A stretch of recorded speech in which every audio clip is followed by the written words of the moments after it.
One आप सभी का स्वागत है हमारे YouTube चैनल एडुफाई इंडिया पे। मैं आपकी educator Nidhi Yadav.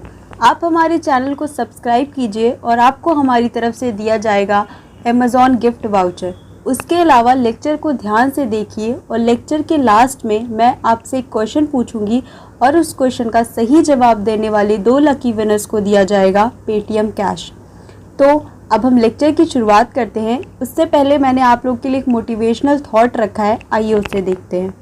You can't change your future but you can change your habits and surely your habits will change your future. आप अपना फ्यूचर तो नहीं बदल सकते, लेकिन जो आपकी आदतें हैं ना, अगर वो बदल गई तो आप अपना फ्यूचर ज़रूर बदल सकते हैं। तो इस मोटिवेशनल की थॉट के साथ आइए आज हम शुरू करते हैं अपना चैप्टर मोशन। मोशन का मतलब क्या होता है, पहले हम एक आसान सी भाषा में समझने की कोशिश करते हैं कि मोशन होता क्या है। मोशन का मतलब होता है एक जगह से दूसरी जगह पर जाना। यानी जब आप एक जगह पे हैं और आप दूसरी जगह पे जा रहे हैं तो आपकी जो पोजीशन है, यानी आपकी जो खड़े होने की जगह है वो बदल रही है। तो जो बदलने की कंडीशन होती है उसी को हम क्या कहते हैं, मोशन कहते हैं। अगर मैं और एडवांस लेवल में आपको बताऊं तो आप ये समझने की कोशिश कीजिए कि जैसे आप अपने घर पे हैं और आपको अपने घर से स्कूल जाना है, तो ऑब्वियस सी बात है जब आप घर से स्कूल जा रहे हैं तो आपकी पोजीशन तो बदल ही रही है, क्योंकि आप पहले घर पे थे फिर अब आप स्कूल पे जा रहे हैं तो पोजीशन तो आपकी बदल गई। लेकिन आप ये देखिए कि जब आप घर से स्कूल जाते हैं तो आप बोलते हैं ना कि मुझे घर से स्कूल जाने में 15 मिनट लग रहे हैं, 20 मिनट लगते हैं। तो क्या होता है कि जब आपकी पोजीशन चेंज होती है तो वो किसके रिस्पेक्ट में चेंज होती है, टाइम के रिस्पेक्ट में चेंज होती है ना। और टाइम के रिस्पेक्ट के साथ साथ क्या होता है, उसमें एक रेफरेंस पॉइंट होता है। उस रेफरेंस पॉइंट का मतलब क्या होता है कि एक ऐसा पॉइंट जहाँ से आपने अपनी जर्नी शुरू की है। जैसे मैंने आपको एक एग्जांपल बताया कि आप घर पे थे, घर से आप स्कूल गए तो आपकी पोजीशन चेंज हुई, आपको 15 मिनट लगे घर से स्कूल जाने में। और आपका घर था जहाँ से आपने जर्नी शुरू की स्कूल जाने के लिए, तो वो घर आपका क्या हो गया, रेफरेंस पॉइंट हो गया ना। तो ये हमारे मोशन की एग्जैक्ट डेफिनेशन है कि जब भी हमारी पोजीशन में चेंज होता है टाइम और रेफरेंस पॉइंट के रेस्पेक्ट में, उसे ही हम क्या कहते हैं, मोशन कहते हैं। ठीक है, अब एक थोड़ा और आप अच्छे से रेफरेंस पॉइंट को समझ लीजिए कि रेफरेंस पॉइंट होता क्या है। रेफरेंस पॉइंट को हम ओरिजिन भी कह सकते हैं। जैसे एक अगर कॉमन डेफिनेशन मैं आपको बताऊं तो एक ऐसा पॉइंट जहां से आपकी पोजीशन डिफाइंड होती है। ठीक है, जैसे मान लीजिए कि आप एक जगह पर खड़े हैं, ठीक है, वो आपकी वहां से आपने जर्नी शुरू की और आप एक फाइनल पोजीशन पे जाके रुकते हैं। तो जहाँ से आपने अपनी जर्नी शुरू की है उसे ही हम क्या कहेंगे, रेफरेंस पॉइंट कहते हैं। ठीक है, ये थोड़ा इंपॉर्टेंट टॉपिक है कि उससे क्वेश्चन आ जाता है कि जब आपको न्यूमेरिकल्स वगैरह दिए जाते हैं तो आपसे पूछ लिया जाता है कि उसमें रेफरेंस पॉइंट कौन सा होगा। तो आप बस इतना दिमाग में रखिएगा कि रेफरेंस पॉइंट जो होता है उसी को हम ओरिजिन भी कहते हैं। तो ओरिजिन का मतलब तो आप सबको पता ही है कि ओरिजिन का मतलब होता है कि जहाँ से जो चीज़ शुरू हुई है, तो जो चीज़ शुरू हुई है वो ओरिजिन, तो origin is equal to reference point. तो आपको रेफरेंस पॉइंट समझ में आ गया होगा कि एक ऐसा पॉइंट जहाँ से हम अपनी पोजीशन को क्या करते हैं, डिफाइन करते हैं, जहाँ से हम ये बताते हैं कि हमारी पोजीशन क्या है। ओके, अब आगे एक बहुत इंपॉर्टेंट टॉपिक आता है, डिस्टेंस। अभी तक तो हमने थोड़ा बेसिक जानने की कोशिश की, इसमें भी बेसिक ही है, बहुत ज़्यादा हाई लेवल नहीं है, बट थोड़ा बहुत न्यूमेरिकल्स आपको आने चाहिए कि कैसे निकाला जाता है। ठीक है, तो अब मैं डिस्टेंस की अगर बात करूं तो डिस्टेंस का क्या मतलब होता है। नॉर्मल डिस्टेंस को हिंदी में हम दूरी कहते हैं, और दूरी हम कैसे नापते हैं, जितना हम चलते हैं उसी को हम दूरी कहते हैं। तो डिस्टेंस का क्या मतलब हुआ, it is the total path covered by an object. यानी कोई भी एक ऑब्जेक्ट जितना कवर करता है, जितना चलता है, उस टोटल पाथ को हम क्या कहते हैं, डिस्टेंस कहते हैं। ठीक है, एक एग्जाम्पल मैंने लिया है, देखिए एक कोई साइकिल पे कोई मान लीजिए बच्चा है, वो ए से बी जाता है, यानी अपने घर जाता है जो 4 मीटर डिस्टेंस है, फिर बी से सी 3 मीटर जाता है, फिर सी से ए 5 मीटर जाता है। तो अगर आपसे ये पूछा जाए तो आप बताइए कि उस बच्चे ने टोटल कितनी डिस्टेंस कवर अप की। अगर आपको ये पता है कि डिस्टेंस मतलब क्या होता है, टोटल पाथ, यानी दूरी मतलब ये होता है कि वो बच्चा टोटल कितना चल रहा है, तो जितना चल रहा है उसको आप प्लस कर लेंगे तो आपको डिस्टेंस पता चल जाएगा। जैसे ए से बी जाने में उसको 4 मीटर लगते हैं, बी से सी जाने में उसको 3 मीटर लगते हैं, और सी से ए में जाने में उसको 5 मीटर लगते हैं। तो आप पूरा जोड़ लीजिए, आपको पता चल जाएगा कि टोटल डिस्टेंस कितना है। तो आप जोड़ लीजिए, ए से बी जाने में 4, बी से सी जाने में 3 और सी से ए जाने में 5, यानी टोटल वो 12 मीटर डिस्टेंस कवर करता है। ठीक है, अब इसके बाद हम देखते हैं कॉमन सा टर्म आता है इसमें नेट फोर्स का। जैसे वैसे नेट फोर्स आप समझने की कोशिश कीजिए कि नेट फोर्स होता क्या है। नेट फोर्स का मतलब होता है कि जैसे मान लीजिए कोई भी चीज़, नेट मतलब अगर मैं सिर्फ आपको ये पूछूं कि नेट मतलब क्या होता है, नेट मतलब क्या होता है, सब्सट्रैक्शन यूँ ना होता है एक एग्जैक्ट, यानी दो कोई वैल्यूज़ आपको दी गई हों, जब आप उसका सब्सट्रैक्शन करते हैं तो आपको कोई चीज़ नेट मिलती है। तो यही चीज़ है। एक ऐसे क्वेश्चन आपसे अगर मान लीजिए पूछा जाए कि कोई एक बुक दी है, एक तरफ से आप उस पर 18 न्यूटन का फोर्स लगा रहे हैं और दूसरी तरफ से आप उस पर 20 न्यूटन का फोर्स लगा रहे हैं, और आपसे पूछा जाए कि आप नेट फोर्स बताइए, आपको कुछ नहीं करना है।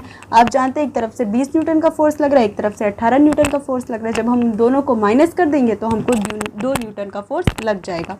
ठीक है, ये एक आध न्यूमेरिकल अगर ऐसे पूछा जाता है तो उस पर, वरना ये इतना इंपॉर्टेंट नहीं है, बस एक टर्म यूज़ हो जाता है। जब अभी हम आगे डिस्टेंस और डिस्प्लेसमेंट की और डिफरेंसेस को जानेंगे तो उसमें नेट फोर्स का एक टर्म यूज़ होता है, तो उसको समझाने के लिए मैंने आपको बता दिया कि नेट फोर्स एग्जैक्टली होता क्या है, कैसे निकाला जाता है।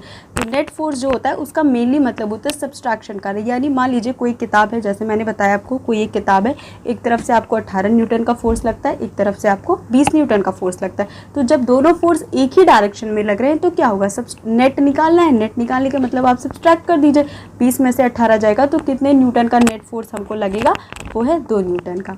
इसी तरह से अगर मैं आपसे बोलूं कि आप नेट डिस्टेंस मुझे निकाल के बताइए, तो सेम चीज़ इसमें भी करनी है। एक तरफ से मान लीजिए आप 10 मीटर की दूरी कोई बच्चा तय करता है, दूसरी तरफ से वो 20 मीटर की दूरी पे तय करता है, तो नेट डिस्टेंस निकालना है। 20 में से जब हम 10 माइनस कर देंगे तो 10 मीटर का ही ना नेट डिस्टेंस करेगा, क्योंकि नेट का मतलब मैंने आपको बता दिया सब्सट्रैक्शन होता है। ठीक है, तो अगर मैं और आगे की बात करूं तो नेट डिस्टेंस को हम ऐसे भी कर सकते हैं कि final position minus initial position. Final position का मतलब क्या होता है, ऐसा पोजीशन जहां वो आखिरी, मतलब वो उसका आखिरी डेस्टिनेशन हो, और इनिशियल मतलब क्या होता है, जहां से उसने शुरू किया हो। तो अगर मैं नेट निकालने को आपको कहूँ भी तो आप समझ जाएंगे कि जहाँ पे उसने आखिरी किया और जहाँ से उसने शुरुआत किया, अगर मैं उन दोनों को माइनस कर दूँ तो मुझे नेट डिस्टेंस पता चल जाएगा ना। यही सेम डेफिनेशन किस चीज़ की होती है, डिस्प्लेसमेंट की। अभी तक ये मैंने बताया कि डिस्टेंस का मतलब होता है total path covered by an object. मतलब कोई भी एक ऑब्जेक्ट जब टोटल पाथ कवर्ड करता है तो हम उसको क्या कहते हैं, डिस्टेंस कहते हैं, यानी दूरी कहते हैं। अगर मैं डिस्प्लेसमेंट की बात करूं तो डिस्प्लेसमेंट का मतलब होता है शॉर्टेस्ट डिस्टेंस, यानी जैसे एक सबसे छोटा डिस्टेंस। तो सबसे छोटा डिस्टेंस निकालने के लिए हम क्या कर सकते हैं, अगर हमें ये पता है कि हम आखिरी बार यहाँ गए थे और हमें ये पता हो कि हमने कहाँ से शुरुआत की है, तो हम दोनों के बीच का गैप निकाल सकते हैं ना। तो जब हम फाइनल पोजीशन को इनिशियल पोजीशन से माइनस करते हैं तो हमें क्या मिल जाता है, नेट डिस्टेंस मिलता है, और उसी नेट डिस्टेंस को हम लोग क्या कहते हैं, डिस्प्लेसमेंट कहते हैं। ठीक है, आई होप आपको समझ में आ गया होगा डिस्टेंस और डिस्प्लेसमेंट में अंतर। डिस्टेंस मतलब आप ये जानिए, डिस्टेंस मतलब होता है टोटल पाथ, यानी टोटल उसने कितना कवर किया वो डिस्टेंस होता है, और डिस्प्लेसमेंट क्या होता है, फाइनल पोजीशन, यानी जहां वो आखिरी बार गया, और इनिशियल पोजीशन यानी जहां से उसने शुरुआत की। अगर हम उन दोनों को सब्सट्रैक्ट कर दें तो हमको पता चल जाएगा कि हमारी डिस्प्लेसमेंट कितनी है। तो डिस्प्लेसमेंट इक्वल्स टू क्या हो जाएगा, final position minus initial position. ये आपको समझ में आएगा। अब एक डिफरेंस आता है डिस्टेंस और डिस्प्लेसमेंट के बीच में। अभी तक तो आप ये समझ गए कि distance equals to total path covered by an object and displacement equals to net distance equal to final position minus initial position which is also known as shortest distance. Okay, तो अगर मैं एक डिफरेंस की आपको बात बताऊं तो ये अक्सर क्वेश्चन पूछा जाता है कि क्या डिस्टेंस पाथ डिपेंडेंट होता है, यानी जो डिस्टेंस हमारा है क्या वो पाथ पे डिपेंड करता है, यानी जो आपकी दूरी है उस पर डिपेंड करता है। ऑब्वियसली डिपेंड करता है, क्योंकि आपके तो आप ये देखिए ना, आपकी तो डेफिनेशन डिस्टेंस की यही है कि total path covered by an object. तो जब वो टोटल पाथ पे ही डिपेंड कर रहा है ना, यानी उसने कितनी दूरी तय की आपको ये पता लगाना है, तो आपको टोटल प्लस करना पड़ेगा ना, तभी आप जानते हैं कि डिस्टेंस कितना आएगा। तो इसीलिए कहा जाता है कि डिस्टेंस जो होता है वो पाथ डिपेंडेंट होता है। लेकिन अगर मैं डिस्प्लेसमेंट की बात करूँ तो डिस्प्लेसमेंट पाथ डिपेंडेंट नहीं होता। डिस्प्लेसमेंट पे आपको ये थोड़ी ना जानना है कि आप ए से बी गए, बी से सी गए, सी से डी गए, आपसे कोई मतलब नहीं। आपको बस इतना पता होना चाहिए कि आपने शुरुआत कहाँ से की और आपने ख़त्म कहाँ पे किया। तो जब आपको ये पता है कि आपने ख़त्म फाइनल पोजीशन कहाँ पे किया और इनिशियल पोजीशन आपने शुरुआत कहाँ से की, जब हम उन दोनों को माइनस कर देंगे तो हमको पता चल जाएगा डिस्प्लेसमेंट। तो जब ये चीज़ हमको पता चल रही है, तो ये पाथ डिपेंडेंट तो बिल्कुल भी नहीं है ना। लेकिन डिस्टेंस में क्या है, हमको ये पता होना चाहिए कि हम ए से बी 5 मीटर गए, फिर बी से सी 4 मीटर गए, फिर सी से 3 मीटर गए। तो जब हम इन तीनों को जोड़ते हैं तब हमको मिलता है ना टोटल डिस्टेंस। लेकिन डिस्प्लेसमेंट में तो ऐसा कुछ नहीं होता। जैसे मान लीजिए आपने 6 मीटर से शुरुआत की और आप जो है 6 मीटर आपने ज़ीरो ओरिजिन से शुरुआत की, ठीक है, और आप 6 मीटर ही चले। तो जब आपको ये पता है कि 6 मीटर आप चले हैं तो 6 मीटर क्या हो जाएगा, आपकी फाइनल पोजीशन हो जाएगी। ज़ीरो आपका क्या हो जाएगा, इनिशियल पोजीशन। जब 6 मीटर्स में आप ज़ीरो को माइनस कर देंगे तो आपको क्या मिलेगा, 6 ही मीटर मिलेगा ना। तो ये आपका क्या हो गया, डिस्प्लेसमेंट हो गया। तो आप इससे समझ गए होंगे कि डिस्टेंस जो होता है वो हमारा पाथ डिपेंडेंट होता है, पर जो हमारा डिस्प्लेसमेंट होता है वो पाथ डिपेंडेंट कभी भी नहीं होता। इसी तरह एक और आपसे डिफरेंस पूछा जाता है कि डिस्टेंस और डिस्प्लेसमेंट में डायरेक्शन की डिपेंडेंसी होती है कि नहीं होती है। मैं आपको एक बात बताऊं तो आपने स्केलर क्वांटिटी और वेक्टर क्वांटिटीज़ थोड़ी बहुत पढ़ी होंगी। तो अगर एक नॉर्मल डेफिनेशन मैं आपको बता दूं तो स्केलर क्वांटिटी का क्या मतलब होता है। स्केलर क्वांटिटी वो क्वांटिटीज़ होती हैं जिसमें सिर्फ मैग्नीट्यूड होता है, उसमें कोई डायरेक्शन नहीं होता। यानी मैग्नीट्यूड मतलब जैसे मान लीजिए आप ए से आप एक पॉइंट से दूसरे पॉइंट में 5 मीटर चले, ठीक है, तो आपको उसमें क्या है, आप 5 मीटर आपका मैग्नीट्यूड हो गया। आपको डायरेक्शन से कोई मतलब नहीं है कि आप नॉर्थ में जा रहे हैं, आप ईस्ट में जा रहे हैं, आप वेस्ट, इससे कोई मतलब नहीं है। लेकिन जो वेक्टर क्वांटिटी होती है उसमें मैग्नीट्यूड भी होता है और उसके साथ साथ क्या होता है, डायरेक्शन भी होता है। जैसे अगर आप एक से बी गए 5 मीटर में तो आपको ये दिखाना पड़ेगा कि आप नॉर्थ में गए कि ईस्ट में गए कि वेस्ट में गए, ठीक है। तो ये हमारी क्या हो जाती है, वेक्टर क्वांटिटी हो जाती है। तो आप बस ये समझ लीजिए कि जो डिस्टेंस होती है वो आपकी स्केलर क्वांटिटी होती है। डिस्टेंस आपकी स्केलर क्वांटिटी कैसे होती है, जैसे मैंने अभी आपको एक एग्जांपल बताया था कि आप डिस्टेंस का मतलब क्या होता है, total path covered by an object, ठीक है। तो टोटल पाथ में आप चाहे ईस्ट जाइए चाहे वेस्ट जाइए, चाहे तो आपको तो टोटल ही जोड़ना है ना। तो जब आपको टोटल जोड़ना है तो उसमें डायरेक्शन की तो कोई मतलब ही नहीं है। आप चाहे टेढ़े मेढ़े रास्ते होके जाइए चाहे आप सीधे होके जाइए, आपको टोटल डिस्टेंस जानना है। तो इसीलिए क्या कहते हैं कि डिस्टेंस क्या होती है, हमारी स्केलर क्वांटिटी होती है। लेकिन अगर मैं डिस्प्लेसमेंट की बात करूँ तो डिस्प्लेसमेंट जो होता है वो वेक्टर क्वांटिटी होता है। कैसे, क्योंकि उसमें क्या होता है, मैग्नीट्यूड तो होता ही है, जैसे final position minus initial position, ठीक है। लेकिन अब जब फाइनल पोजीशन इनिशियल पोजीशन को हम माइनस करके डिस्प्लेसमेंट निकालते हैं तो हम उसमें डायरेक्शन भी बताना पड़ता है ना, कि हम ईस्ट में गए वेस्ट में गए। ये चीज़ थोड़ा अभी आगे आएगा। अभी आप एक बेसिक डिफरेंस जान लीजिए कि डिस्टेंस क्या होता है, हमारी स्केलर क्वांटिटी होती है, और जो डिस्प्लेसमेंट होता है वो कैसी क्वांटिटी होती है, वेक्टर क्वांटिटी होती है। आई होप आपको ये सारी चीज़ें समझ में आई होगी। आइए एक बार फिर से हम लोग पूरा रिकॉल कर लेते हैं ताकि आपको कोई अगर कन्फ्यूजन हो तो वो क्लियर हो जाए। तो देखिए, मोशन की अगर मैं बात करूं, मैंने आपको समझा दिया कि मोशन का क्या मतलब होता है। किसी भी पॉइंट से आप एक जगह से दूसरी जगह पर जाते हैं तो जो चेंज होता है उसे हम क्या कहते हैं, मोशन कहते हैं।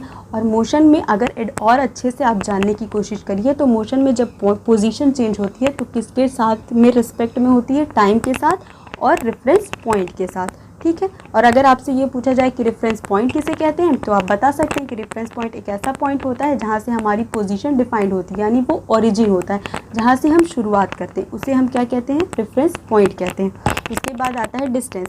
डिस्टेंस की अगर मैं बात करूं तो आपको पता है डिस्टेंस का मतलब होता है total path covered by an object, यानी कोई भी ऑब्जेक्ट कितनी दूरी पूरी तय कर रहा है उसे क्या कहते हैं, डिस्टेंस कहते हैं। जैसे मैंने आपको एक एग्जांपल दिया, एक बच्चा साइकिल पे है, वो ए से बी जाता है अपने घर 4 मीटर, फिर बी से सी 3 मीटर, सी से ए आता है 5 मीटर। तो टोटल डिस्टेंस अगर आपसे पूछा जाए तो आप निकाल लेंगे 4 metre plus 3 metre plus 5 metre, यानी उसने कुल कितनी दूरी तय की ये आपको पता चल जाएगा, ठीक है। उसके बाद मैंने आपको नेट फोर्स के बारे में बताया। नेट फोर्स का मैंने नेट का मतलब आपको बताया, टोटली सब्सट्रैक्शन होता है। जैसे मान लीजिए मैंने बताया कोई आप बुक ले लीजिए, एक तरफ से 18 न्यूटन का फोर्स लगाइए, दूसरी तरफ से आप 20 न्यूटन का फोर्स लगाइए, तो आपसे जब नेट पूछा जाएगा तो आप 20 में से 18 को माइनस कर देंगे तो आपको 2 न्यूटन का फोर्स मिल जाएगा। ये चीज़ आगे मैं और अच्छे से आपको समझाऊंगी, अगर डाउट होगा तो मैं और अच्छे से बता दूंगी। बट अभी आप इतना समझिए कि नेट निकालने के लिए हमको क्या करना पड़ता है, बेसिकली सब्सट्रैक्शन करना पड़ता है, ठीक है। उसी के बाद अगर मैं नेट डिस्टेंस की बात करूं, जो चीज़ मैंने फोर्स में बताई उसी चीज़ को मैं डिस्टेंस में भी आपको बता देती हूं कि एक तरफ अगर आप 10 मीटर की डिस्टेंस तय करें और दूसरी तरफ आप 20 मीटर की डिस्टेंस तय कर रहे हैं तो आपको अगर नेट निकालना है तो आपको माइनस करना पड़ेगा ना। तो 20 में से 10 माइनस किया, आपको 10 मीटर नेट डिस्टेंस पता चल गई। तो नेट डिस्टेंस को हम एक और टर्म में समझ सकते हैं कि अगर कोई भी ऑब्जेक्ट उसकी फाइनल पोजीशन है, दूसरा ऑब्जेक्ट है उसकी इनिशियल पोजीशन है, तो जब हम फाइनल पोजीशन को इनिशियल पोजीशन से माइनस कर देते हैं तो हमको क्या मिल जाता है, नेट डिस्टेंस मिल जाता है। नेट डिस्टेंस को ही हम डिस्प्लेसमेंट भी कहते हैं और डिस्प्लेसमेंट को ही हम शॉर्टेस्ट डिस्टेंस भी कहते हैं। ठीक है, तो ये चीज़ आप ध्यान में रखिएगा कि जो नेट डिस्टेंस होता है वो डिस्प्लेसमेंट भी होता है। अगर मान लीजिए आपसे पूछा जाए कि व्हाट इज़ द, अगर डिस्प्लेसमेंट ना दे के आपको नेट डिस्टेंस भी पूछा जा रहा है तो इसका मतलब आप ये समझ लीजिएगा कि आपसे डिस्प्लेसमेंट ही पूछा जा रहा है। तो डिस्प्लेसमेंट का मतलब शॉर्टेस्ट डिस्टेंस हो गया। ठीक है, और उसी का ही मतलब हम समझते हैं final position minus initial position. ठीक है, अब जो डिफरेंस की मैंने आपको बात बताई कि डिस्टेंस और डिस्प्लेसमेंट में पाथ पे कौन डिपेंड करता है, तो आपको समझ में आ गया कि डिस्टेंस हमारा पाथ डिपेंडेंट है और डिस्प्लेसमेंट कैसा है, पाथ डिपेंडेंट नहीं है। और अगर डायरेक्शन डिपेंडेंसी की बात की जाए तो आपको ये भी पता चल गया कि डिस्टेंस एक स्केलर क्वांटिटी है जो सिर्फ मैग्नीट्यूड पर डिपेंड करती है, जबकि जो डिस्प्लेसमेंट होता है वो एक वेक्टर क्वांटिटी है और वो मैग्नीट्यूड के साथ साथ डायरेक्शन पर भी डिपेंड करती है। ठीक है, तो आज का एक क्वेश्चन है, आप देख लीजिए। एक पॉइंट, एक बच्चा है जो ए से बी जाता है 3 मीटर, बी से सी जाता है 5 मीटर, सी से डी जाता है 3 मीटर और डी से ए आता है 5 मीटर। अब आपको ये बताना है कि उस बच्चे ने टोटल कितनी डिस्टेंस कवर की। ठीक है, तो आपको मैंने बताया total path covered by an object, आप उससे निकाल लीजिए टोटल डिस्टेंस और आप डिस्प्लेसमेंट बताइए कि डिस्प्लेसमेंट मैंने आपको समझाया final position minus initial position. तो अब आप ये देख लीजिएगा कि फाइनल पोजीशन कौन सी है, इनिशियल पोजीशन कौन सी है, उससे आपका क्या निकल आएगा, डिस्प्लेसमेंट। आई होप आप सबको समझ में आया होगा मैंने जो आपको समझाया। अगर आपको वो समझ में आया हो तो प्लीज़ हमारे चैनल को सब्सक्राइब कीजिए और आपको मैं और सारे लेक्चर्स प्रोवाइड करने की कोशिश करूँगी। आई होप कि आपको समझ में आए हो, आपने एंजॉय किया हो। तब तक के लिए थैंक यू सो मच।